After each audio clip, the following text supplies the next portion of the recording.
Hey,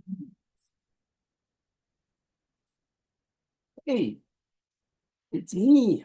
I'm back. Let me do a few things real quick.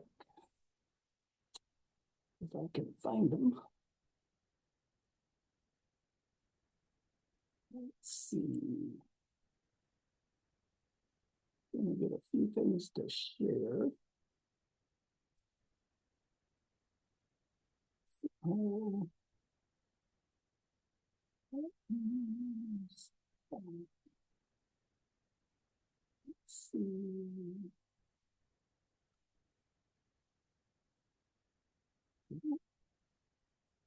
Go back over here.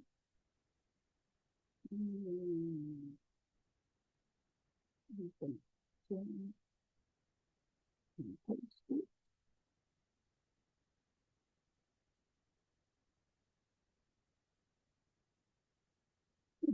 We got that done.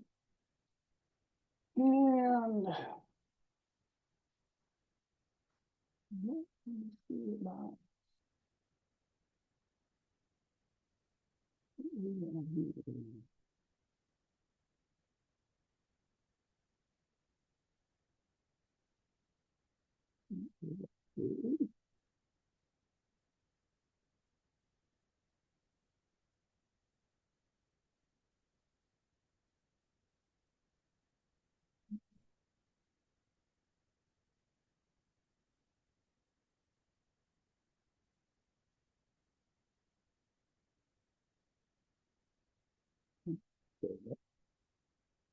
They're all apart, so I'm gonna cut it out here in a minute.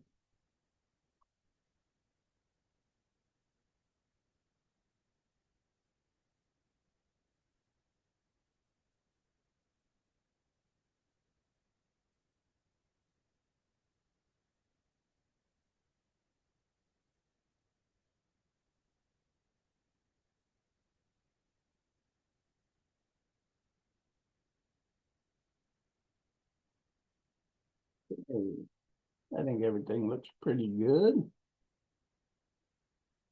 We got about a minute before we start. So let me go find this one more document I need to share.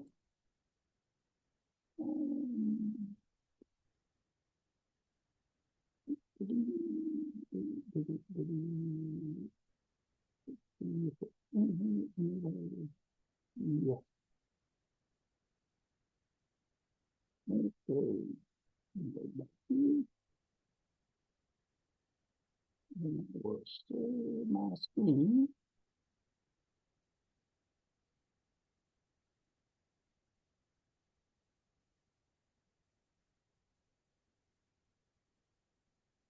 So you can see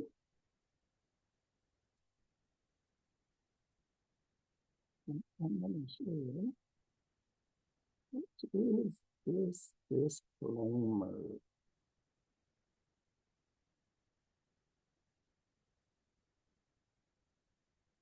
Trust me, guys, I will get better at this as time goes on. This is kind of my first rodeo with this stuff. So, this is a webinar disclaimer, but my attorney said I have to give everybody. So this webinar is designed to provide general information about property management for landlords and is intended for educational purposes. The content does not constitute legal, financial, or tax advice. We highly recommend consulting qualified professionals for advice specific to your individual circumstances. Information does not guarantee specific results, as laws and regulations vary by location and are subject to change without notice to me. Unfortunately, nobody ever calls me and tells me what they're going to change in the laws nationwide. Webinar organizers, presenters disclaim all liability for decisions or actions taken based on this information. All information presented is protected by copyright law and may not be reproduced or distributed without prior written permission By participants in this webinar, you acknowledge and agree to these terms by participating in this webinar. Okay, got that out of the way. So I decided, since I didn't get any questions in yet, I would do the first webinar for this year about team building, because you really need a good team to be successful. And also to talk to people about this is actually a business. Whether you bought an investment property or you inherited a house you decided to rent out, doesn't make any difference one way or the other. When you chose to rent it, you became a business person. You've got to run it like a business. I understand if you inherited a house that you grew up in, you've got a lot of emotional attachments to it. That is a big problem for a lot of first-time landlords renting out their family home where they grew up. You've really got to look at it like it's just a house. Your memories of that property will never change, but that's not your family home anymore as soon as you rent it out. As soon as you rent it out, it becomes an investment property. And when it's an investment property, you can't be overly emotional about how you decide to do things. Being overly emotional leads to overbuilding, overinvesting, having unrealistic expectations of the people that are going to rent it from you. And all of that leads to bigger problems down the road. So, first point, you're in business. Now, when you're in business, successful business people develop teams around them of people that are specialized and have skills that you don't have. And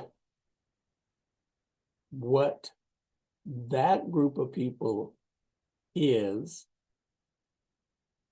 and how you acquire them is extremely important. You should have a CPA. You should have a real estate broker who understands and works with investors. You should have a real estate attorney who works with investors. You should have a CPA, not just a bookkeeper. You really want a certified public accountant because you're a business that the IRS likes to mess with. Has been my experience in 40 years. Hey, watch TV and see what happens and do your own Google search and see what the IRS has done to several real estate investors who just didn't do exactly what the IRS wanted them to do. The other people you need a good general contractor, and you need a good handyman, and you need, in my opinion, a YouTube channel. And if you don't find a software program to use, then you need to get, if they still have them, and I don't know if they do or not, a Google Voice phone, specifically just for your rental property. And like I can do trainings on how to set those up and inexpensive software packages and stuff like that down the road. Just shoot your questions in and we'll address them, because I want to do these every 2 weeks for the rest of the year is my goal. And if we get a big enough audience, I'll continue till I can't do it anymore, and I'll make sure I've got a good replacement for me if and when that happens. That being said, the real estate broker that you want to look for, find one, and you could start with like a Google search, but I would find one who's somewhat independent, or at least one that is offering some property management services and has a pretty good portfolio. I wouldn't look for the person or broker who's managing 10 or 12 houses. They're not invested in the business of property asset management. They're using it as a sideline thing. Real estate attorneys, are probably not going to do eviction, so you're going to want to look for an eviction attorney too. A real estate attorney, you're going to want to find a few like meetup type groups or Facebook investment groups, landlord groups in your local area that are going to be a resource for you to go out and ask, hey, what attorneys do you guys use? Who can refer me to an attorney they're happy with that's working with your real estate investments? Those are going to be very important to have. And if you need a hand doing that, just reach out. I can kind of help you set up some search stuff for you. General contractors, I found that if I go to home shows a couple times a year and find the smaller contractors, the guy that's got the booth that takes up 5 spaces, but like a small painting contractor, small general contractor, they're usually more open to work with me and have a little more latitude. Their business isn't so big that they've got enough cash flow coming in. They can't be flexible. And the smaller guys are usually easier to train in. So set in their ways about what you would like them to do and how you would like them to do the work for you. A handyman, you really need to vet them hard and train them. And one of the things that you have to keep telling them is they never discuss anything in front of the tenant. If they have to call you while they're on the job, they go out to their truck or their van or tell somebody they're going to go grab some parts real quick and they'll be back, and they drive around the corner, sit in the parking lot, make a phone call to you. Them having a discussion with your tenants is going to create headaches for you. And then you're going to end up firing them because they're not helping you. They're creating a headache for you. Landscapers are excellent. Find a good one that you can trust to actually show up and do the job, and you will have to vet those guys too a little bit. And also let them do the front and back yards. The reason I say front and back yards is the quickest way to figure out if somebody's got a pet that they didn't tell you about is when the landscaper calls you and tells you that he's getting tired of cleaning the animal feces off of his equipment, and you didn't tell him there were pets there. So he knew to walk it and clean it up, and they'll charge you for walking and cleaning it up. And if they're doing it and you do have a pet and you know about the tenants having a pet and the tenants aren't cleaning it up, you can add that as a service to the rental agreement as an addendum. And again, I'm going back to the disclaimer, make sure you can do that in your specific area. And don't get crazy. You're not going to charge people an extra $100 a month, but you may charge them an extra $15 every time the landscaper shows up, or $15 a month for the service. And you might find there's some people, excuse me, that are willing to pay $15 if they don't have to clean up the dog poop, and their kids aren't going to do it. So you want them. A good painter is nice to have, and I'll give you a quick tip here. When you're getting a property ready to re-rent, one of the things that I've done and shown some of the larger investment companies to do is do a good power wash on the front of the house. Actually, the whole house is better. And then paint all the trim on the front of the house. And when you take the pictures right after it's been power washed while it's still wet, still kind of shiny. They just look better when they show up. And if you can do videos, they look better in some of the videos too. That brings me to, you're going to want a YouTube channel. And the YouTube channel is going to be the house number first, then the street, then the city, then the state, then the zip code. And you want to do that because if you get another house on that block, you want to be able to easily distinguish them by the house number. You're going to use the YouTube channel to post marketing videos and leave that running all the time. And you'll connect that with your Google phone number so people can call, get information. And there's software that I'm looking into that's inexpensive or free for everybody. Excuse me. Need a drink. That's free for everybody. If I can negotiate that with some of these vendors, or very inexpensive. So that you don't have to take phone calls for maintenance things or set up showings or yada yada. And the other thing, while I'm on the setup showing things, don't jump run every time somebody wants to see a house.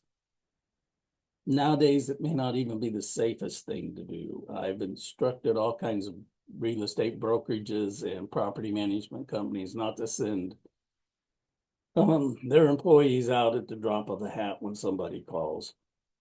There's safety in numbers, there always has been.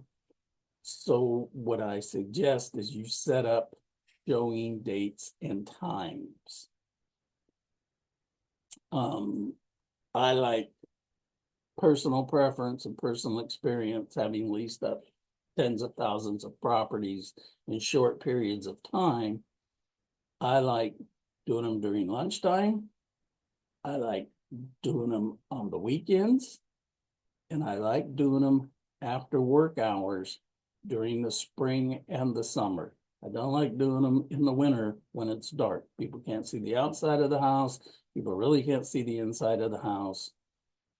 And it's just not wise to be wandering around in the dark, no matter what neighborhood your property is in, whether it's in a gated, nice neighborhood or whether it's in the worst part of your town.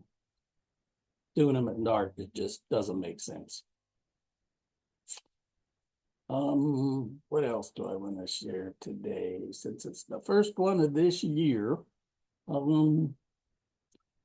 set aside some time to get your taxes done and all your paperwork in order for doing your taxes for this year. I mean, pick out a few hours on a Saturday or a Sunday, or if you're like me and you don't want to sit in front of a computer and shuffle through paperwork for hours and hours and hours.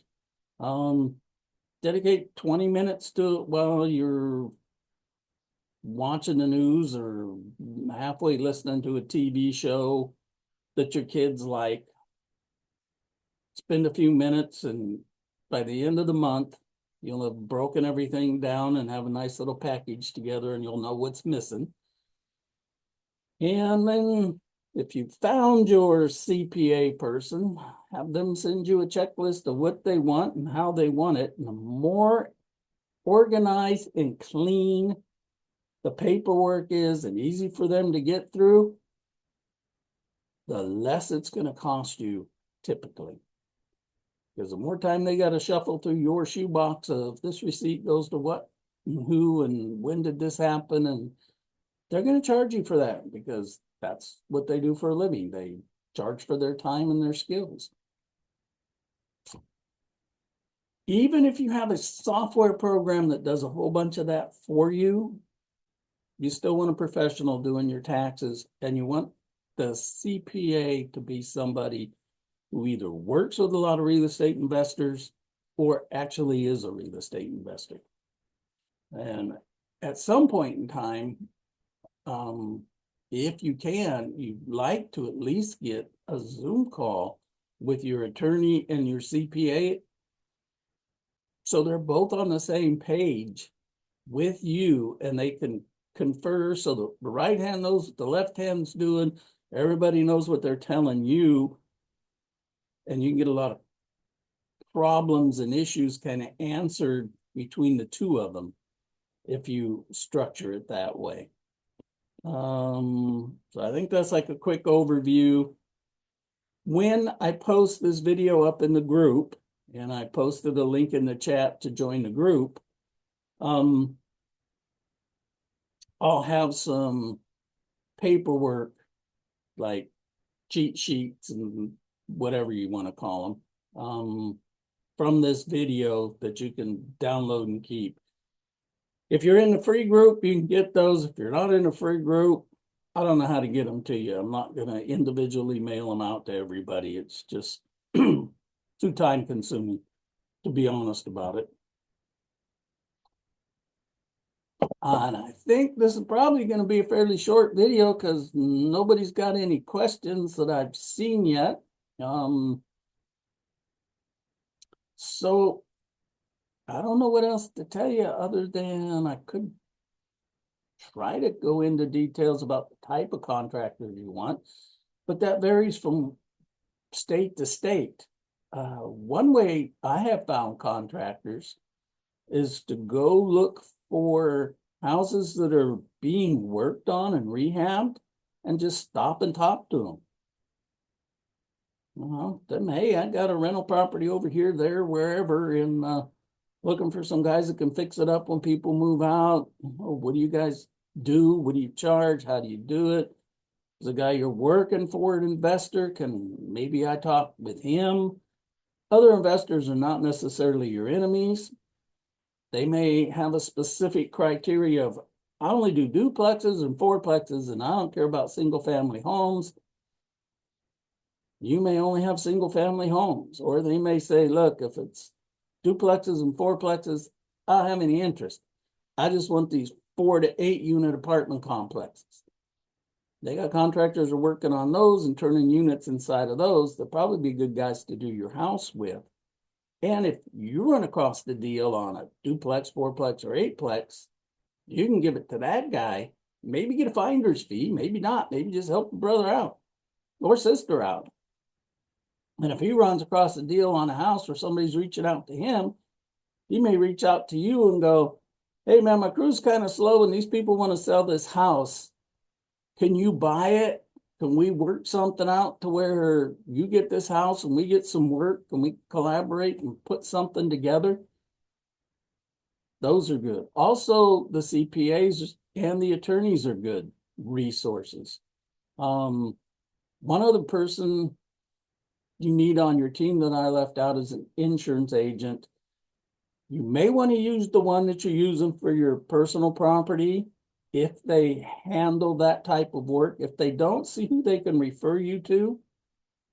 The other thing, and this is a mistake I've seen several landlords that are fairly new into business, and even some that have been in it for quite a while, they forget to tell their insurance agent that the property's vacant. And that does often change the premium. But by notifying the insurance company, generally in my experience, if there's some vandalism on a vacant house and you haven't told them, they're going to find a way to get out from covering it. If you've told them and you have what they call it, a rider on your policy that covers that when you notify them, however they tell you to notify them, then it's probably going to be covered. Let me share one more trick with you that I've used several times with different investment groups that would go out and buy what was called a tape, which would be a huge amount of properties. Like a couple of times, these people have actually bought half of an entire 200 unit neighborhood. And then the houses were empty for whatever reasons, or a third of them were, whatever happened. I never really cared. It wasn't my part of the business to figure that out, but it was my part of the business to make sure everything got rehabbed, re-rented, cleaned up, and either sold or rented, and got the right tenant in the right property as soon as possible.